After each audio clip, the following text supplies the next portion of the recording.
Hi, I'm Nathan Adrian. I've had some real highs in my life that are lasting, and it hasn't been from substance abuse, but it's been from seeing all my hard work pay off, like winning NCAA championship rings and Olympic gold and silver medals in swimming. These are real treasures to be able to say I won over all the difficulties and temptations, to be able to say I won the right way. I'd like you to meet this swimmer who doesn't waver from that which brings lasting rewards. He has what we call the real winning edge. Probably some of the most troubling times I've had were when our coaching staff left us. We were totally on our own. That really tested me. I was really struggling with that. It really pushed me to pray. I grew up in Dayton, Ohio, and my family consists of my mom and dad, and I got two younger brothers. I got started in sports probably when I was 5 or 6. My first sport was t-ball, and I ended up playing all through grade school. And I was really looking forward to high school baseball. I did pray a lot about it. I really wanted baseball to work out. But sometimes God has a different way of answering your prayers. He has a way of answering them by not answering them. My grandma has this magnet on her fridge that says God has 3 answers to your prayers. There's no, not yet, and I got something better in mind. And it was the third one for me, and that something better in mind turned out to be swimming. I officially joined a club team, like a year-round swim team, my junior year of high school. When I first started swimming, I was probably that kid that kind of took up space in the one lane. Pete was a late starter to swimming, and we had to spend a lot of time improving his technique.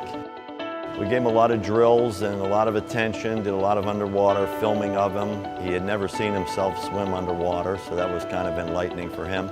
My stroke was really weird when I first started swimming. I had this little wiggle in my stroke, and that's not the most aerodynamic way to get through the water. But then I was willing to learn, I was willing to work to make myself better. He took to it very quickly and has improved dramatically to the point where he's now one of the school record holders and conference record holders in the 200 freestyle relay. I've known Pete for 2.5 years now. We've been on the swim team together. He's one of the nicest guys you'll ever meet. Pete is always the first person to step in and help people out, and if they're having a rough day, he's always there to lend a shoulder or an ear. Probably some of the most troubling times I've had were my freshman year when our coaching staff left us. We were totally on our own. That really tested me. I was really struggling with that. It really pushed me to pray. It was a group effort to get through it, all banded together. We were closer than we'd ever been before. We really relied on each other, and I think that was probably my prayer being answered. Pete, his character is more lead by example, where he's constantly at practice, he constantly works hard. He's very encouraging when his teammates are in the pool. When we won conference, Pete contributed with a lot of points and fast times, but he didn't take any credit. He made sure that everyone felt included, even the people that didn't really do so well. He made sure that everyone felt they were part of the team. I've really grown a lot since I've been here.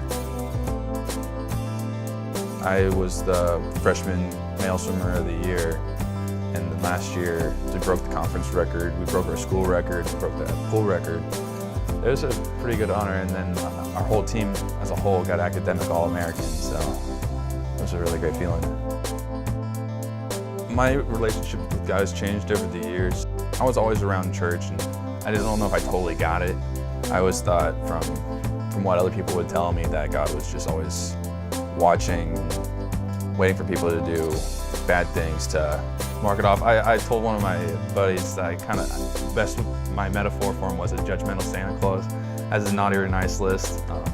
But then that changed in high school. I started thinking of God more of as a father figure, more as a friend. And I just realized that what any parent wants is that their son or daughter just to talk to them. So that's what I did. I just talked to him like I'm talking to you right now and tell him what's going on with my day. It was an easier way to pray, and I enjoyed it. It was just having a nice conversation with God. The most significant prayer that was answered was a prayer that wasn't answered when baseball didn't work out and it turned to swimming. It was like the door that got open, and there's like a warehouse full of stuff on the other side. Swimming was the door that got open to everything that was here. So I'm really thankful that my prayer for baseball never got answered. With Pete, it's just not a prayer, it's a story. and you can tell by his prayer that he knows the Lord. He has a lot of friends in a lot of different activities around the campus, so he's just not singularly a swimmer. I work with at-risk youth. It's a mentoring program, and they'll come from the local middle school. They'll come up here, and we'll eat dinner with them, hang out with them, help them with their homework. Our job is to just be a positive influence on their life, just be their friend. They're really easy to be friends with. They're great kids. I've had my previous mentee for 2 years. He graduated last year. Really been a blessing to do. It's been so much fun. The kids are great.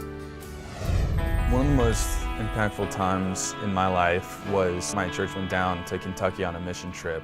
And there we met this man named Jimmy who lived in a trailer. He had a number of strokes, so he couldn't talk. He had to talk with his hands. It was really difficult to take care of his house. And if you got a walker, it's a little hard to move around in a trailer. When we were sent down to his site, we were sent there to put tar in the leaks in his trailer. And it really made me take a look at my life, counting all my blessings, and realize that I should have a lot more I should be a lot more grateful than I am. My advice to young people would be to treat others as you would yourself.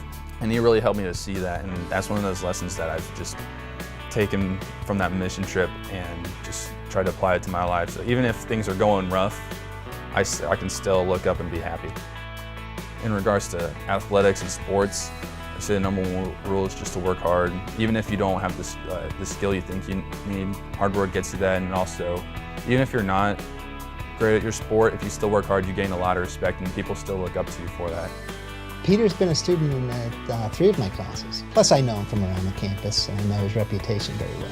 He has what I would refer to as ethical integrity. He does what he says he's going to do, which is pretty unique among young people.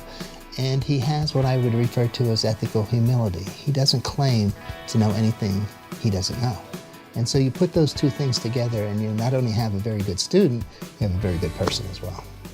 Right now I'm studying to be a science teacher. I still don't fully know what I want to do with my life, but I think that's what I'm best suited to do, what I'm most called to do.